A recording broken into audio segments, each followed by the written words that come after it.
ఆకాశమే హద్దుగా దూసుకుపోయిన బంగారం reverse gear వేసినట్టే ఉంది. ఎంత స్పీడ్గా పెరిగిందో అదే స్పీడ్తో దిగొస్తోంది. 10 ఏళ్ల కాలంలో ఎన్నడూ లేనంతగా జూన్ త్రైమాసికంలో పుత్తడి విలువ భారీగా పతనమైంది. అటు వెండి కూడా 4 ఏళ్లలో ఎన్నడూ లేనంతగా క్షీణించింది.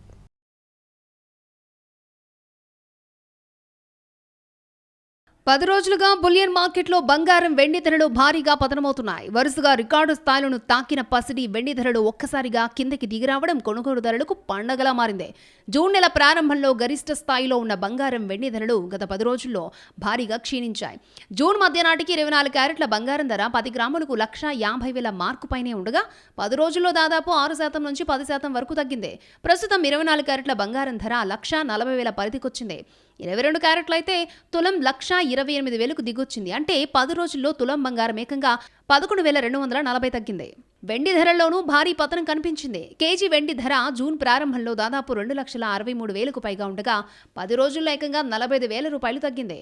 ఈ 3 రోజుల్లో సిల్వర్ 25,000 రూపాయలు డౌన్ అయింది.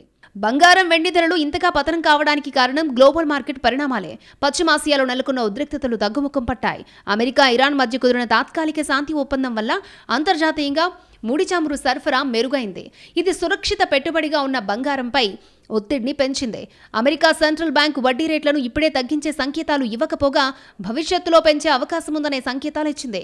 వడ్డీ రేట్లు పెరిగితే పెట్టుబడిదారులు బంగారం నుంచి బాండ్ల వైపు మలుతారు. అంతర్జాతీయ మార్కెట్లో డాలర్ ఇండెక్స్ పుంజుకోవడంతో డాలర్స్లో ట్రేడ్ అయ్యే బంగారం ధరలు ప్రపంచవ్యాప్తంగా పడిపోయాయి. కొన్ని నెలలుగా విపరీతంగా ధరలు పెరగడంతో పెద్ద పెద్ద ఇన్వెస్టర్లు ప్రాఫిట్ బుక్ చేసుకోవడంతో బంగారం ధరలు ఢమాలయ్యాయి.